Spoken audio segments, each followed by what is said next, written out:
Halo sahabat andragogi semuanya dimanapun berada. Jumpa lagi dengan Andragogi Channel, Gerbang Ilmu Pengetahuan. Bersama saya Dr. Supriyadi MPD. Pada video kali ini kita akan membahas sesuatu pembahasan yang amat penting, yaitu berkenaan dengan profil guru abad 21. Pembahasan ini berada pada kegiatan belajar 2, modul pengembangan profesi guru, program profesi guru atau PPG tahun 2022. Video pembelajaran ini saya beri nama dengan modul video karena antara modul pembelajaran pada KB2 ini dengan video pembelajaran ini berjalan beriringan dan saling melengkapi. Modul video ini mencoba menyahuti 3 gaya belajar yang banyak dialami oleh banyak orang. Ada gaya belajar visual, auditorial, dan kinestetis. Bagi Anda yang memiliki kecenderungan gaya belajar visual dan auditorial, maka keberadaan video ini sangat membantu Anda untuk mempercepat pemahaman pembelajaran secara lebih komprehensif. Baik, kita mulai pembahasan pertama kita pada menjelaskan tentang capaian dan subcapaian pembelajaran kita.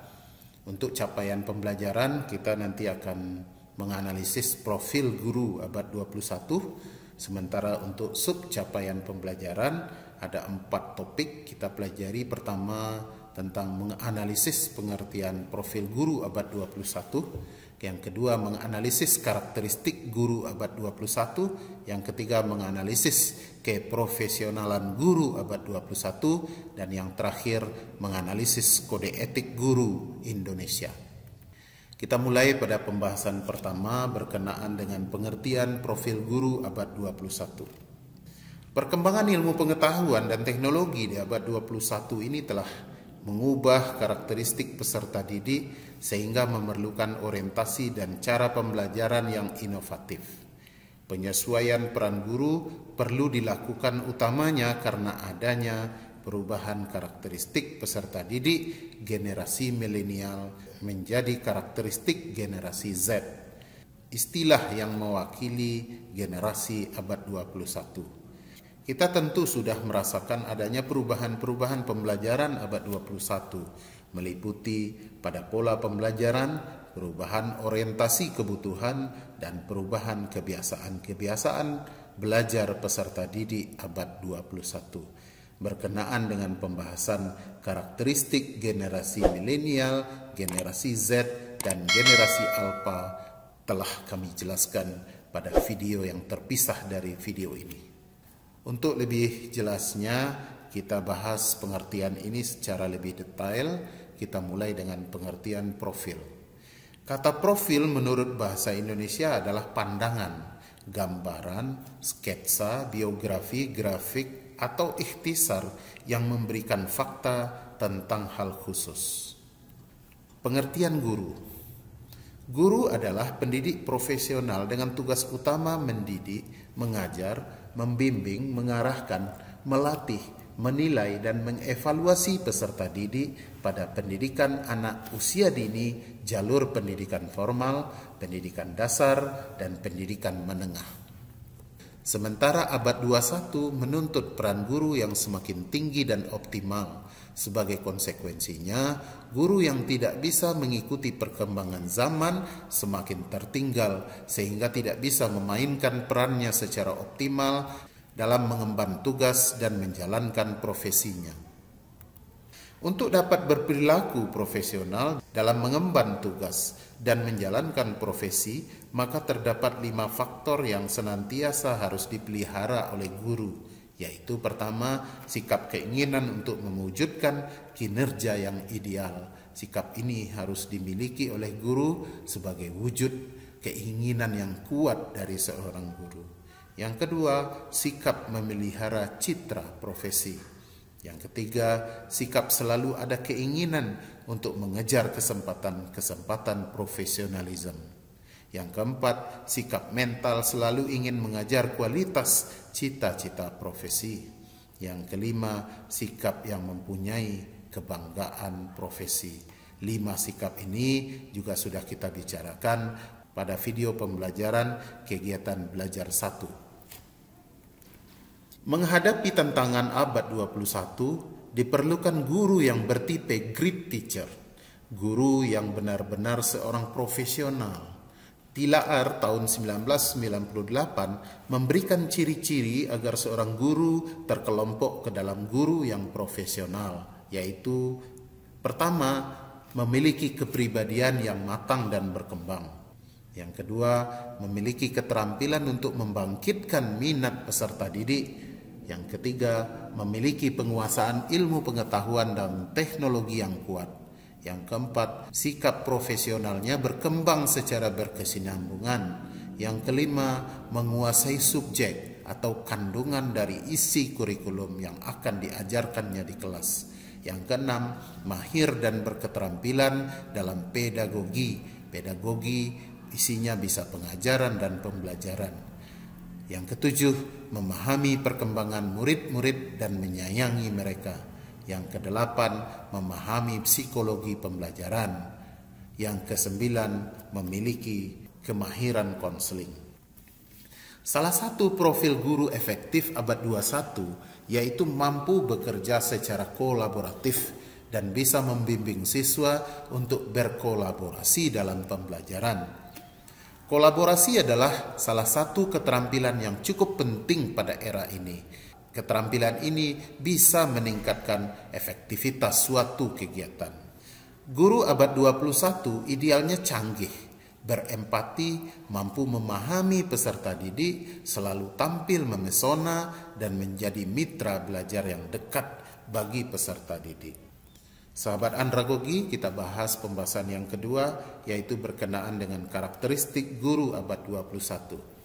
Saat ini orang dapat belajar tanpa batas melalui akses web. Kehadiran big data dapat dimanfaatkan sebagai sumber belajar, sehingga guru tidak lagi merupakan satu-satunya sumber belajar.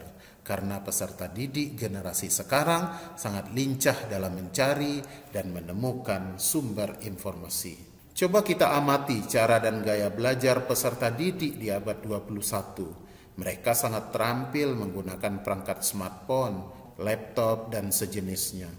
Diakui atau tidak, peserta didik abad 21 seringkali memperoleh informasi lebih aktual daripada materi yang disampaikan oleh guru.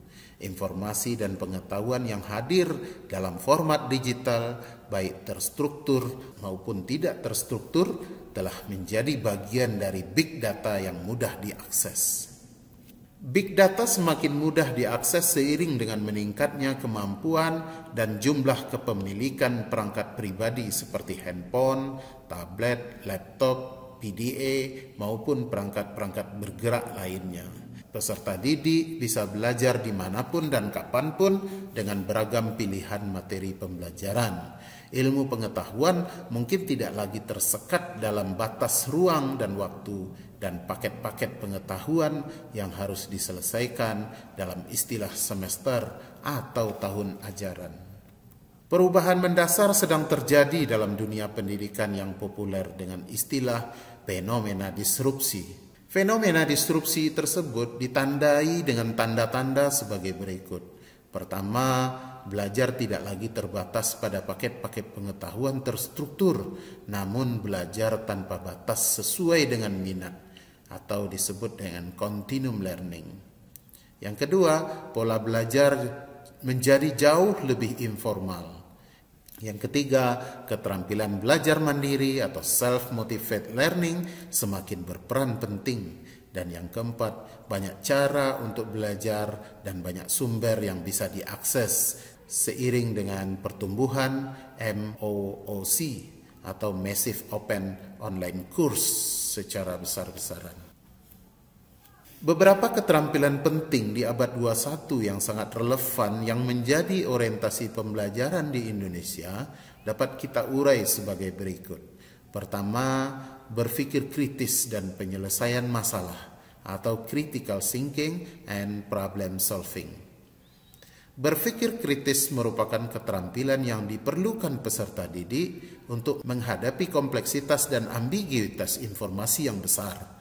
Peserta didik perlu dibiasakan untuk berpikir analitis, membandingkan berbagai kondisi, dan menarik kesimpulan untuk dapat menyelesaikan masalah.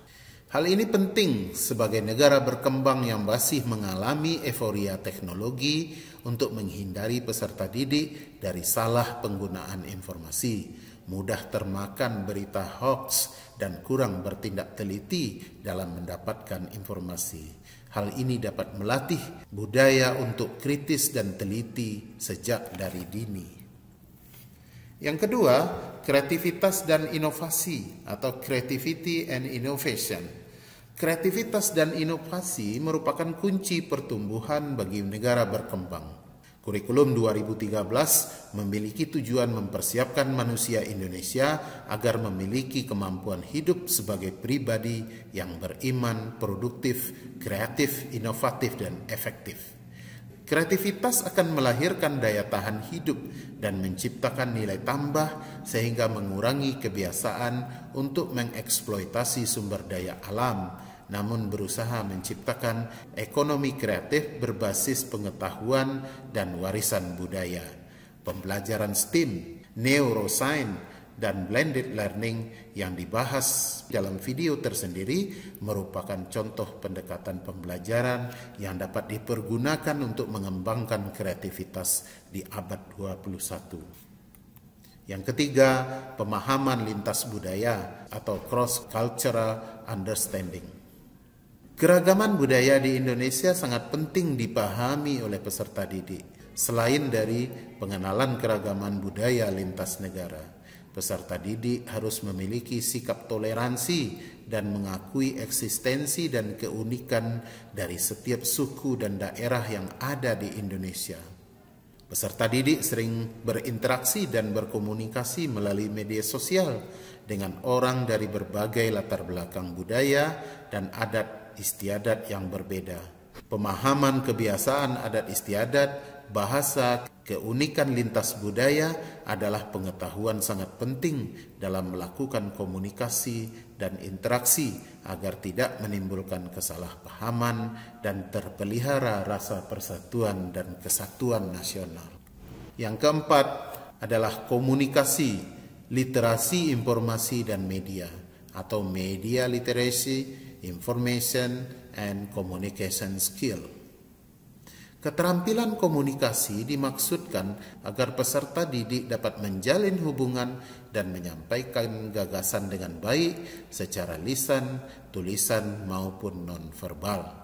Literasi informasi dimaksudkan agar peserta didik dapat mempergunakan informasi secara efektif, yakni memahami kapan informasi diperlukan, bagaimana cara mengidentifikasi, bagaimana cara menentukan kredibilitas dan kualitas sebuah informasi.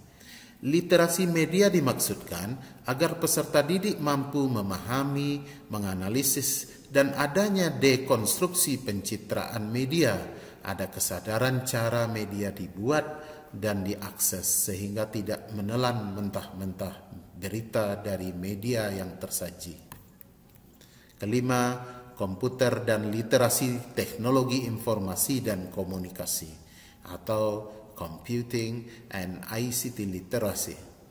Literasi teknologi informatika komputer mengandung kemampuan untuk memformulasikan pengetahuan, mengekspresikan diri secara kreatif dan tepat, serta menciptakan dan menghasilkan informasi bukan sekedar memahami informasi.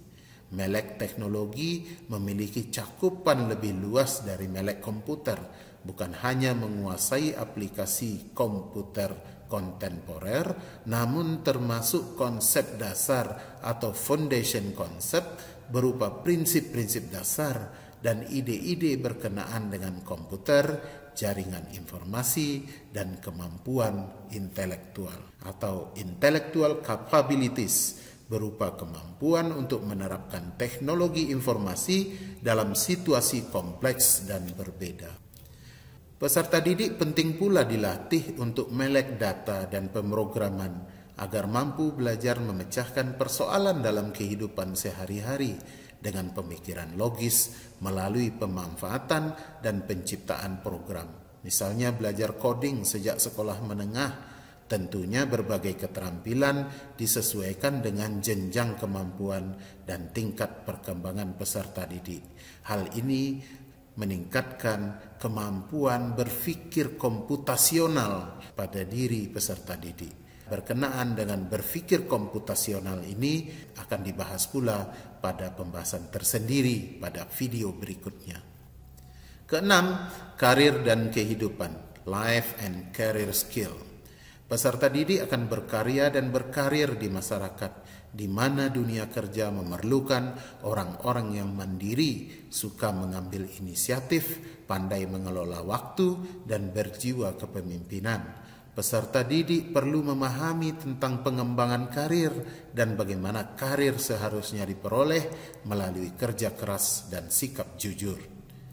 Misalnya pemahaman pentingnya sikap profesional, menghargai kerja keras, disiplin, amanah, dan menghindari praktek-praktek kolusi, koneksi, dan nepotisme.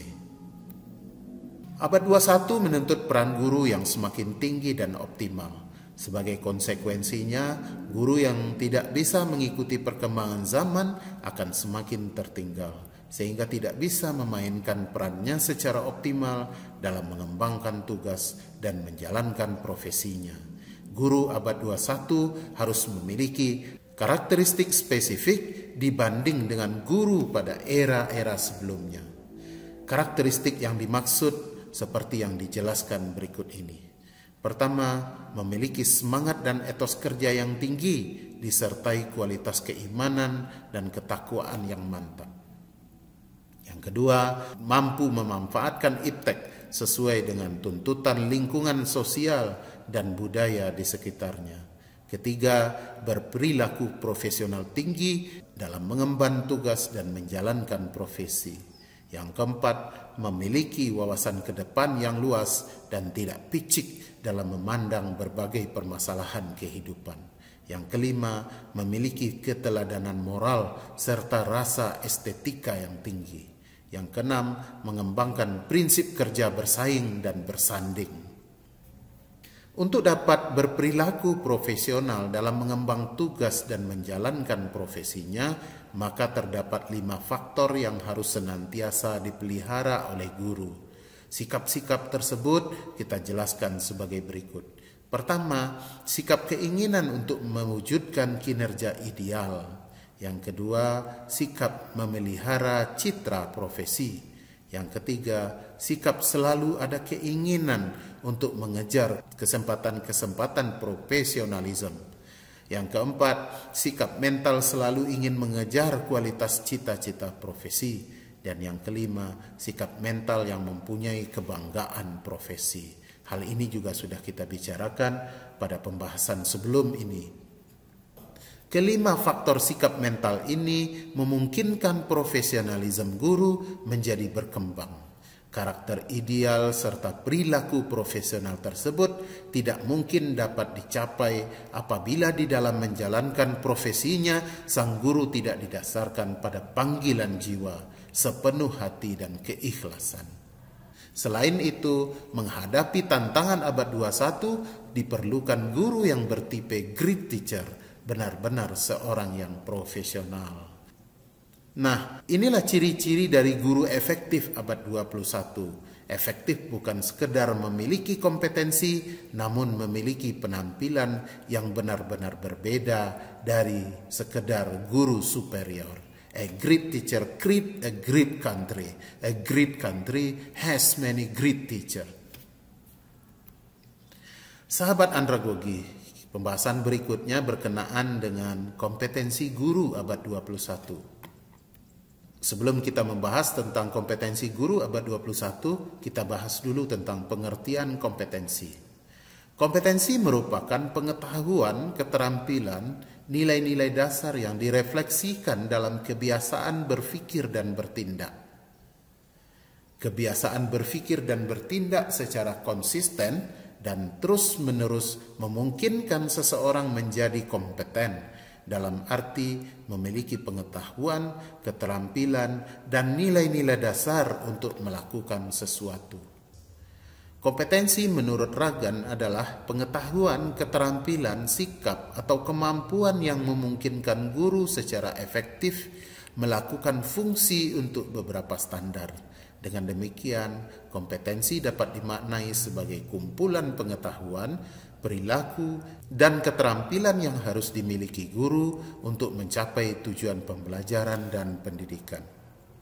Kompetensi juga dapat diartikan sebagai pengetahuan, keterampilan, dan kemampuan yang dikuasai seseorang yang telah menjadi bagian dari dirinya sehingga seseorang dapat melakukan perilaku-perilaku kognitif, afektif, dan psikomotor dengan sebaik-baiknya.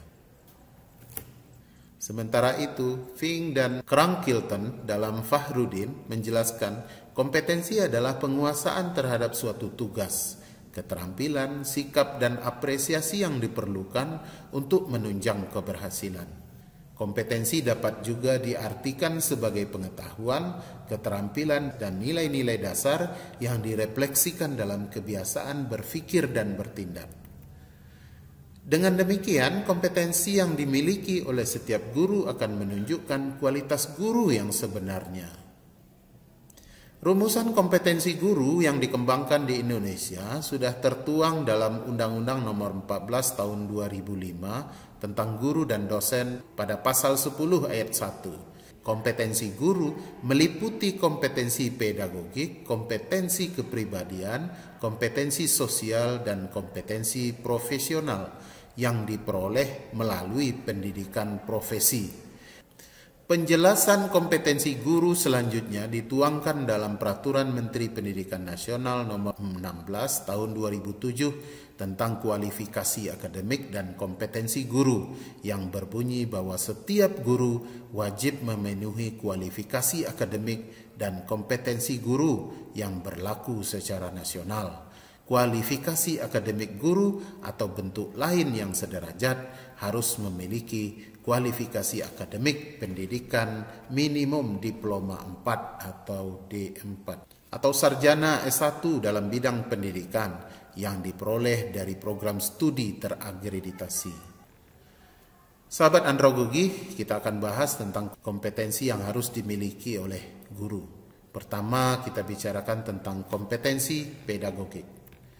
Kompetensi pedagogik adalah kemampuan mengelola pembelajaran peserta didik yang meliputi pemahaman terhadap peserta didik, perencanaan dan pelaksanaan pembelajaran, evaluasi hasil belajar, dan pengembangan peserta didik untuk mengaktualisasikan berbagai potensi yang dimilikinya. Kompetensi pedagogik merupakan salah satu jenis kompetensi yang wajib dikuasai oleh calon guru sesuai dengan tuntutan standar pendidik profesional. Kompetensi pedagogik pada dasarnya merupakan muara dari implementasi kompetensi akademik, sosial, dan personal yang tergambar dalam pengembangan pembelajaran. Dalam Undang-Undang Nomor 14 Tahun 2005 tentang guru dan dosen tersebut dikemukakan bahwa kompetensi pedagogik adalah kemampuan mengelola pembelajaran peserta didik. Kompetensi pedagogik tercermin dari beberapa indikator sebagai berikut. Pertama, pemahaman wawasan atau landasan kependidikan. Yang kedua, pemahaman guru tentang peserta didik. Yang ketiga, pemahaman guru tentang pengembangan kurikulum atau silabus. Yang keempat, pemahaman guru tentang perencanaan pembelajaran. Yang kelima, pemahaman guru tentang pelaksanaan pembelajaran yang mendidik dan dialogis. Yang keenam, pemahaman guru tentang evaluasi hasil belajar. Dan yang terakhir, pemahaman guru tentang pengembangan peserta didik untuk mengaktualisasikan berbagai potensi yang dimilikinya. Yang kedua adalah kompetensi kepribadian. Menurut Hall dalam Suyanto tahun 2013, kepribadian dapat didefinisikan sebagai berikut. Definisi ini memperjelas konsep kepribadian yang abstrak dengan merumuskan konstruksi yang lebih memiliki indikator empirik. Namun ia menekankan bahwa teori kepribadian bukan sesederhana sebuah rangkuman dari kejadian-kejadian. Implikasi dari pengertian tersebut adalah kepribadian individu merupakan serangkaian kejadian dan karakteristik dalam keseluruhan kehidupan dan merefleksikan elemen-elemen tingkah laku yang bertahan lama, berulang-ulang, dan unik. Oleh karena itu, kompetensi kepribadian bagi seorang guru merupakan kemampuan personal yang mencerminkan kepribadian yang mantap, stabil, dewasa, arif, berakhlak mulia, dan berwibawa, dan dapat menjadi teladan bagi siswa. Secara rinci, sub kepribadian tersebut terdiri atas: pertama, kepribadian yang mantap dan stabil dengan indikator esensialnya adalah bertindak sesuai dengan norma hukum dan memiliki konsistensi dalam bertindak sesuai dengan norma yang berlaku dalam kehidupan. Yang kedua, kepribadian yang dewasa dengan indikator esensialnya adalah menampilkan kemandirian dalam bertindak sebagai pendidik dan memiliki etos kerja yang tinggi. Yang ketiga, kepribadian yang arif dengan indikator esensialnya adalah menampilkan tindakan yang didasarkan pada kemanfaatan siswa, sekolah, dan masyarakat, serta menunjukkan keterbukaan dalam berpikir dan bertindak. Yang keempat adalah akhlak mulia dan dapat menjadi teladan. Dengan indikator esensial adalah sebagai berikut: bertindak sesuai dengan norma agama, iman dan takwa, jujur, ikhlas, suka menolong, dan memiliki perilaku yang pantas diteladani oleh siswa. Yang kelima adalah kepribadian yang berwibawa. Dengan indikator esensial adalah memiliki perilaku yang berpengaruh positif terhadap siswa dan memiliki perilaku yang disegani. Lebih jauh dipahami bahwa kemampuan kepribadian adalah kemampuan yang mencakup beberapa hal. Jadi kita bahas tentang ruang lingkup kemampuan kepribadian itu. Yang pertama adalah penampilan sikap yang positif terhadap keseluruhan tugasnya sebagai guru dan terhadap keseluruhan situasi pendidikan, termasuk dalam bagaimana sikapnya menghadapi berbagai kenakalan yang muncul di kalangan siswanya. Yang kedua, pemahaman, penghayatan, dan penampilan nilai-nilai yang seyogianya dimiliki oleh guru. Yang ketiga, penampilan sebagai pola panutan. Oleh karena itu, kemampuan personal guru terkait dengan integritas pribadi, baik dari skill guru, pengetahuan yang termanifestasikan dalam sikap dan tindakan. Kompetensi yang ketiga adalah kompetensi sosial. Kompetensi sosial merupakan kemampuan yang harus dimiliki guru untuk berkomunikasi dan bergaul secara aktif dengan siswa, sesama pendidik, tenaga kependidikan, orang tua wali siswa, dan masyarakat di sekitar sekolah. Kompetensi ini merupakan kompetensi guru sebagai bagian dari masyarakat yang sekurang-kurangnya meliputi kompetensi untuk bisa berkomunikasi secara lisan, tulisan, dan atau isyarat secara santun dengan masyarakat. Yang kedua, menggunakan teknologi komunikasi dan informasi secara fungsional. Yang ketiga, bergaul secara efektif dengan peserta didik, sesama pendidik, tenaga kependidikan, pimpinan satuan pendidikan, orang tua wali peserta didik, dan masyarakat secara umum. Yang keempat, bergaul secara santun dengan masyarakat sekitar dengan mengindahkan dan menghargai sistem nilai yang berlaku. Yang kelima, menerapkan prinsip persaudaraan sejati dan semangat kebersamaan. Kompetensi yang terakhir adalah kompetensi profesional. Menurut Suyanto, tahun 2000, kompetensi profesional memiliki pengetahuan yang luas pada bidang studi yang diajarkan, memilih dan menggunakan berbagai metode mengajar di dalam proses belajar mengajar yang diselenggarakan. Lebih lanjut, Suyanto menjelaskan bahwa kompetensi profesional merupakan penguasaan materi pembelajaran secara lebih luas dan mendalam yang harus dikuasai guru, mencakup penguasaan materi kurikulum mata pelajaran di sekolah dan substansi keilmuan yang menaungi materi tersebut, serta penguasaan guru terhadap struktur dan metodologi keilmuan. Setiap subkompetensi tersebut memiliki indikator esensial sebagai berikut. Indikator kompetensi profesional itu adalah yang pertama, menguasai substansi keilmuan yang terkait dengan bidang studi. Hal ini berarti guru harus memahami materi ajar yang ada di dalam kurikulum sekolah, memahami struktur materi, konsep dan metode keilmuan yang menaungi dan koheren dengan materi ajar, memahami hubungan konsep antar materi pembelajaran terkait dan menerapkan konsep-konsep keilmuan dalam proses pembelajaran. Yang kedua, menguasai struktur dan metode keilmuan yang memiliki implikasi bahwa guru harus menguasai langkah-langkah penelitian dan kajian kritis untuk memperdalam pengetahuan atau materi pada bidang studi.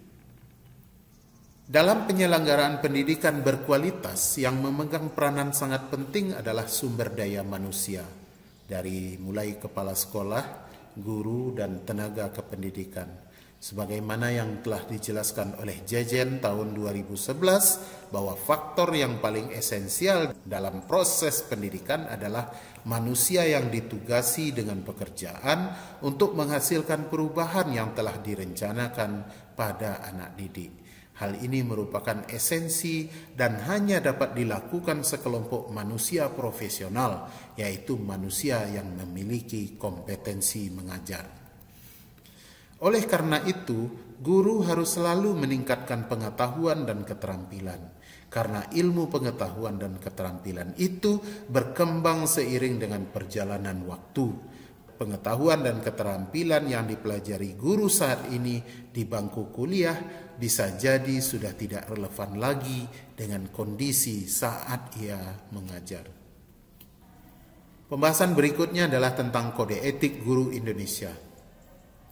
Kode Etik Guru Indonesia adalah norma dan azas yang disepakati dan diterima oleh guru-guru Indonesia sebagai pedoman sikap dan perilaku dalam melaksanakan tugas profesi sebagai pendidik, anggota masyarakat, dan warga negara.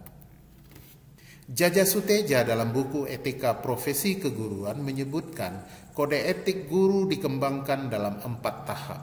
Yaitu pertama pada tahap pembahasan atau perumusan sekitar tahun 71 hingga 73. Kemudian berlanjut pada tahap pengesahan yang dilakukan pada Kongres PGRI ke-13 pada November 1973. Yang ketiga tahap penguraian yakni pada Kongres PGRI ke-16 pada Juni 79. Kemudian tahap keempat adalah tahap penyempurnaan pada Kongres PGRI ke-16 Juli tahun 1989. Fungsi kode etik guru.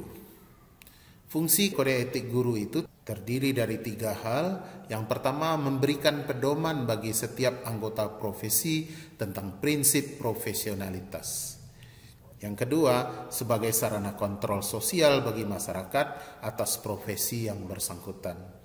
Yang ketiga, mencegah campur tangan pihak luar organisasi profesi tentang hubungan etika dalam keanggotaan profesi. Adapun tujuan kode etik guru dapat diungkapkan sebagai berikut. Pertama, menjunjung tinggi martabat profesi guru. Yang kedua, untuk menjaga dan memelihara kesejahteraan para anggotanya. Yang ketiga, sebagai pedoman berperilaku seseorang. Yang keempat, untuk meningkatkan pengabdian para guru.